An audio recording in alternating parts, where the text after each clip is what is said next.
what if you could, like, literally shapeshift your reality? Right. And I don't mean through magic wands or, some kind of high-tech gadget, but just through the sheer, unadulterated power of your own focus. Right, like taking the whole mind over matter thing to a completely literal level. Exactly. Like, what if it isn't just a motivational poster you see in a corporate break room, but an actual physical mechanism?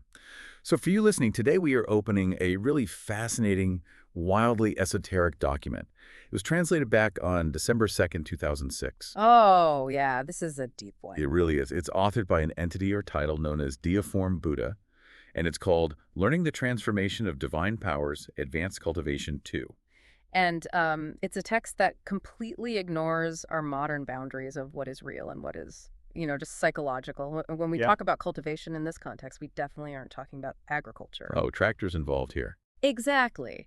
In Eastern philosophical and spiritual traditions, cultivation refers to these really rigorous mental, physical, and spiritual practices. They're designed to refine a person's life force and consciousness. With the ultimate goal being to transcend normal human limitations, right? Precisely. And the central driving thesis of this specific document is, well, it's both simple and incredibly daunting. It says, all things arise from consciousness. To seek the attainment of celestial being, one must learn self-transformation. Which means this isn't like a simple how-to guide for waking up earlier or being more productive. No, not at all. It's exploring how consciousness is the primary architect of the physical world. It proposes that what you hold in your mind doesn't just influence your mood, it literally dictates your physical form. And the author knows exactly how inscrutable and, frankly, profound this sounds to the average reader, so they don't start with the mystical stuff right away. Here, they ease you in. Right, they Yeah. start with something deeply familiar to kind of anchor the concept, which is the art of acting. Yes, the actor analogy. The text points out that an outstanding actor can portray 100 different lives. They step into a role, and even though they don't change their actual physical biology, Right, they don't suddenly grow 3 inches taller or change their bone density. exactly, but their physical presence completely transforms. Because the transformation begins entirely in the consciousness. I mean, if you think about the cognitive dissonance required to be a truly great actor, it's staggering. You have to temporarily overwrite your own internal monologue with someone else's. Wow, yeah, that's a great way to put it. When an actor completely believes they are the character, their expressions, their involuntary micro-mannerisms, their posture, it all just falls into line. The physical body mimics the reality of the consciousness commanding it. But the text uses acting just as baseline, right, like a warm-up. It asks, if consciousness can alter our outward behavior so convincingly in a temporary controlled environment, what happens when that focus is magnified and sustained to a point of absolute obsession? And this brings us to a historical figure, Zhao Ziang. He was an incredibly famous painter from the late Song and early Yuan dynasties, a master of landscapes, but especially renowned for painting horses. And according to this text, he made a decision to paint 100 horses. Right, and to achieve 100 distinct, perfect representations of a horse, he couldn't just rely on memory or, casual observation. He immersed his consciousness entirely into the essence of the animal. Like total method acting, but for painting. Basically, yeah. He studied their forms, their muscles, the way they breathed, the way they moved.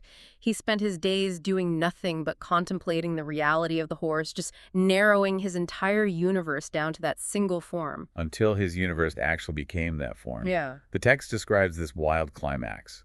One night after days of this unyielding focus, Zhao Ziang is asleep.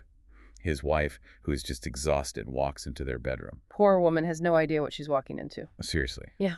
She lifts the bed curtain to get some rest, and instead of her husband, she sees a massive, terrifying beast, a literal horse lying on the bed. Oh my gosh. And the shock is so intense that she immediately faints and just hits the floor. And the physical sound of her collapsing is what shatters the intense mental state that Zhao Ziang was in. He snaps out of the dream, jumps out of bed, and rushes over to help her up. And she opens her eyes in a panic, screaming, like, "There is a horse on the bed! There's a horse on the bed!" Which must have been so confusing for him. Oh, totally. Meanwhile, he's looking at the empty bed, totally confused, thinking he was just taking a nap.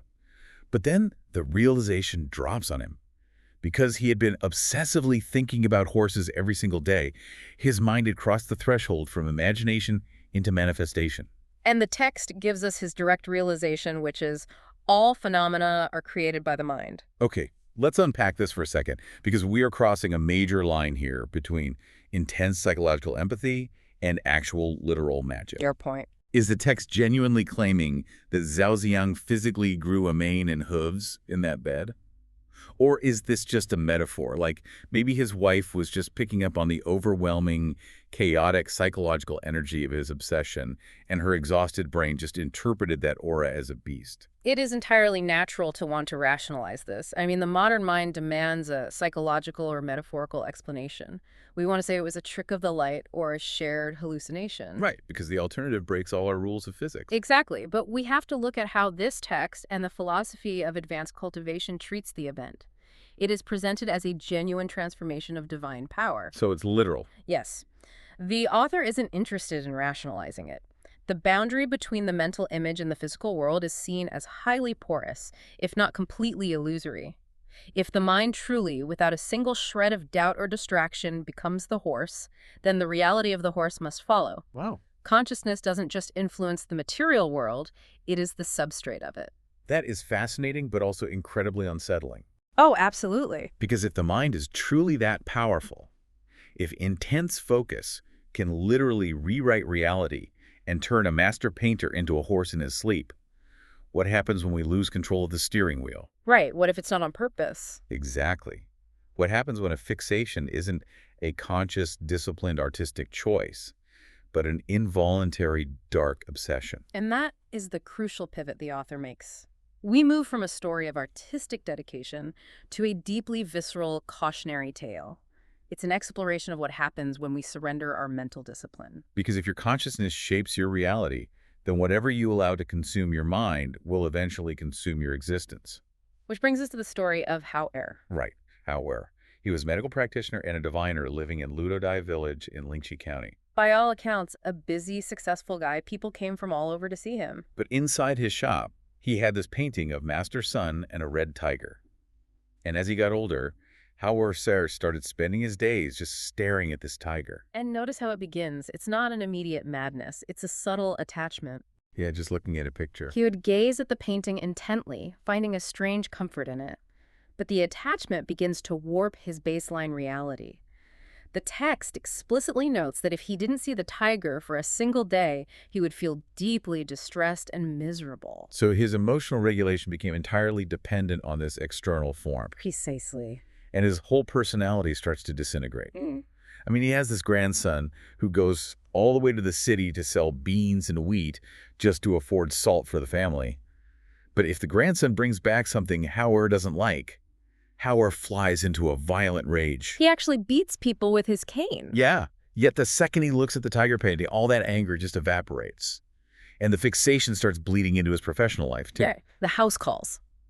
If he's on a house call and a patient happens to have a tiger painting on their wall, he just freezes. He stands there staring at it for hours, completely ignoring the sick patient he was hired to treat. And how do his relatives respond? Oh, they totally enable it. They do. They see that tigers calm him down, so they only bring him tiger paintings as gifts. Soon, his kitchen, his bedroom, the halls of his home, everything is plastered with images of tigers. It's like an echo chamber. Exactly. His environment becomes an echo chamber of his own fixation. His consciousness is being systematically narrowed down to a single, inescapable focal point. So his brother finally tries to intervene and asks him why he's doing this. Hao Er's answer is tragically simple. He just says, "I often feel distressed, and seeing the tiger makes me feel better." Which is so relatable in a way. It is, but then the brother makes a catastrophic mistake. He mentions that there is a live tiger being kept at a drugstore in the city. Oh yeah, that is the catalyst that pushes the obsession past the point of no return. Hao Er throws himself on the ground, literally prostrating and begging his brother to take him to see the real tiger. And when he finally lays eyes on the live animal, the fixation reaches terminal velocity. He forgets to eat. He forgets to sleep. He stays at the drugstore just staring at the beast for over 10 days until his family forcibly drags him back home. And this is where the psychological obsession crosses over into physiological horror. His diet completely changes. Yeah, this part is wild. He stops wanting cooked food. He starts demanding raw meat. The text specifies that he begins eating raw pig heads and raw pig legs, tearing into them with immense pleasure. Just tearing into them. His family is horrified, but when they try to go into the city to pull him away from his tiger watching trips, he physically attacks them. He beats his own family away with his cane. If you look at the mechanics of what is happening to his consciousness here, he is systematically shedding all of his human attachments. Wow, yeah, you're right. He discards his empathy, his familial bonds, his human diet, his social decorum. He is carving out everything that makes his mind human to make room for the attributes of the beast. Even though he didn't set out to become a tiger. Right. He was just seeking an escape from his own emotional distress. But by surrendering all his mental energy to that form, the form hijacked his unmoored consciousness. And the conclusion is incredibly grim. One night, Hauer just quietly walks out his door and disappears into the dark. Sometime later, the family gets a report. A wild tiger jumped into the walled city at night. Just completely out of nowhere. Yeah. The soldiers managed to corner it, they shot it, and the tiger meat was distributed to the people to eat. Hauer is never seen again. It's so dark. And the family is so utterly convinced that he was the tiger that they track down the people who ate the meat, recover the leftover tiger bones, and bury those bones as their grandfather. It is a stark, brutal narrative. The object of his focus became his prison and ultimately his physical destruction. You know, here's where it gets really interesting for us today. It's the ultimate terrifying cautionary tale for the "you are what you consume" mentality. Oh, absolutely. If we translate this to how we live today, we might not be staring at a red tiger painting, but we are absolutely mesmerized by our screens. We fall into these algorithmic echo chambers where we are fed one specific type of content, one specific flavor of outrage, day in and day out. So, Hauer literally tiger scrolled until he became the beast. oh, tiger scrolled. I love that. That is a perfect modern synthesis of this ancient warning. What does it mean to tiger scroll? It means narrowing your reality until the algorithm's output is your only world. Yes. The mind is a shaping force. If you continuously feed it chaos, anger, and hyperfixation, your internal architecture becomes chaotic and angry. Hauer was trapped because he allowed a single form to define his entire reality. But the beauty of this document is that it doesn't leave us stranded in that dark place. No, it doesn't. It offers a counter-narrative, a path to true mastery, which isn't about becoming one specific thing, but about avoiding the trap of form entirely. Right, moving from obsession to liberation. Exactly. The ultimate example of divine transformation. If Hauer is the warning, our next figure is the ideal. This takes us to a story sourced from the ancient Taoist text, the Lizi Yellow Emperor chapter. We are introduced to two main players, a mystical sorcerer named Ji Shan and a Taoist teacher named Ku Qizi. To understand the stakes here, you really have to understand the authority of the text it's pulled from. The Lizi is a foundational Taoist work. It deals heavily with metaphysics, the nature of reality, and the illusion of fixed fate. So it's not just a collection of fables. Not at all. So when Jishan the sorcerer is introduced, he isn't just a street magician, he is a master of fixed variables. The text says he could predict a person's life, death, fortune, and misfortune down to the exact year, month, and day. That's terrifyingly precise. His predictive model was so terrifyingly accurate that the people of Zhen would literally run away when they saw him coming. But there's a guy named Lizi who is completely starstruck by the sorcerer. He runs to his own teacher, Ku Qizi, and basically says, "I used to think your Taoist teachings were the pinnacle, but this sorcerer is on a completely different level." And Ku Qizi's response is just brilliant. He essentially tells Lizi, you've only learned the theory, not the actual application. You are easily read by the world because you constantly show your true, fixed face. Bring the sorcerer here, let him try to read my variables. Which initiates this fascinating 4-day psychological and spiritual chess match. Yeah, Ku Qizi is going to demonstrate what true mastery of consciousness actually looks like by intentionally manipulating his internal reality day by day. Okay, so day 1, Lizi brings the sorcerer in. Yushin takes one look at the teacher, immediately leaves, and tells Lizi, "I'm so sorry, but your teacher is a dead man walking. He's going to die in less than 10 days. He looks like wet ash." And Lizi is devastated. He cries until his clothes are literally soaked. But when he reports this back, Ku Qizi just smiles. Because Ku Qizi controlled exactly what the sorcerer saw. He tells Lizi, I showed him the aspect of the earth. What does that mean? The aspect of the earth. Well, what does it mean to project the aspect of the earth or to look like wet ash? It means Ku Qizi intentionally withdrew all energetic projection. He retreated into pure, cold stillness. He simulated total entropy. Oh, wow. So Jixian, whose entire power relies on reading the superficial physical variables of a person, looked at Hu Qizi and saw a biological system shutting down. But it was a complete fabrication. Entirely. So then we get to day 2. The sorcerer comes back, looks at the teacher again, and is completely shocked. He pulls Li Yizi aside and says, "Your teacher is incredibly lucky he met me. He is miraculously recovering. The life force that was completely blocked is starting to stir again." And Hu Qizi explains that this time he showed the junction of heaven and earth. Meaning? He allowed a tiny fraction of his life force to just begin stirring at his heels. He is proving to Li Yizi that his internal reality is entirely modular. He can dial his life force down to 0 and he can dial it back up, completely detached from the physical rules the sorcerer relies on. Which brings us to day 3, where the text uses some of the most breathtaking imagery I've ever read. It's beautiful. Sorcerer turns, looks at Hu Qizi, and is just totally baffled. He says, "Your teacher is distracted, his energy is erratic, I can't get a read on him at all. Tell him to settle down and I'll try again later." And Hu Qizi reveals that he was showing the aspect of great emptiness. The aspect of great emptiness. To explain what this means, the text uses the metaphor of the 9 abysses. Right. It describes places where a massive whale circles, where deep water accumulates, where water flows, where it gushes, falls, breaches, returns, enters a marsh, and converges. So why that specific imagery? Like, what is he actually projecting to the sorcerer? He is projecting infinite complexity and chaotic potential.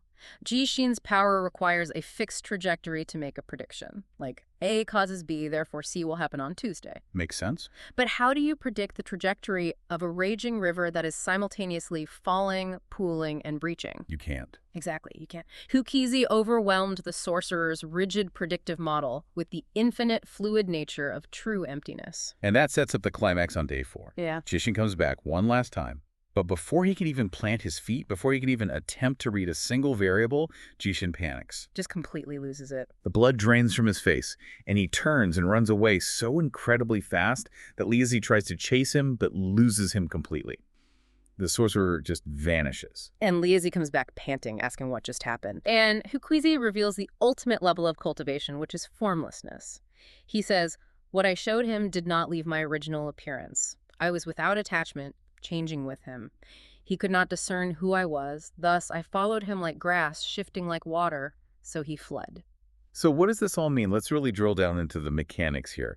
How is this different from just being a chameleon? Like, is Hu Qizi just playing a psychic game of poker? Is he just bluffing a local fortune teller by controlling his own biorhythms?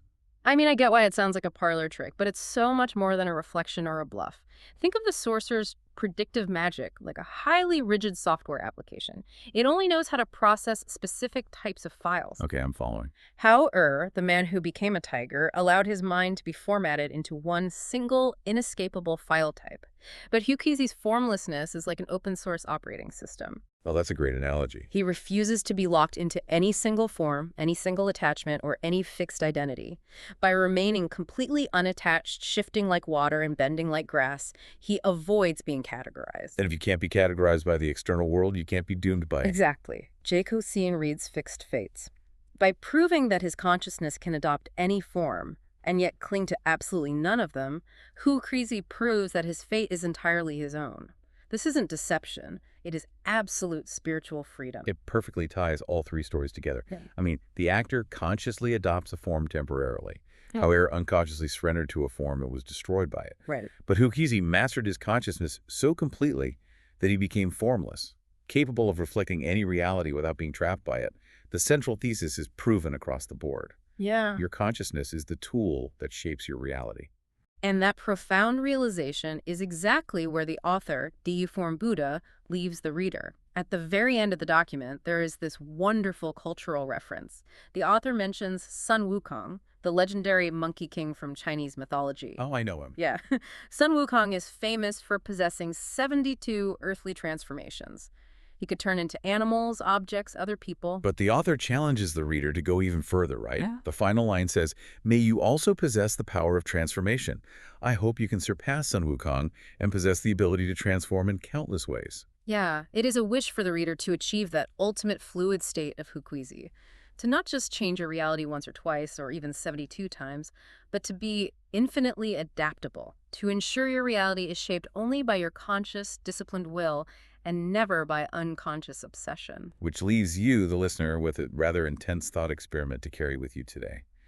We've talked about how individual focus shapes individual reality, but what happens when we scale this up? That's the big question. If physical reality is truly a manifestation of consciousness, what happens when millions or even billions of people are all focused on the exact same algorithmically generated fears, anxieties, and arguments at the exact same time? It's terrifying to think about. Right? If our collective attention is constantly being hijacked by the same digital tiger, are we unknowingly building a cage for ourselves? Or can we learn to change the channel, remain formless, and write our own reality? A vital, deeply urgent question for the modern world. For sure. Thank you so much for joining us on this deep dive. Keep questioning what you let into your mind, keep learning, and we will catch you on the next one.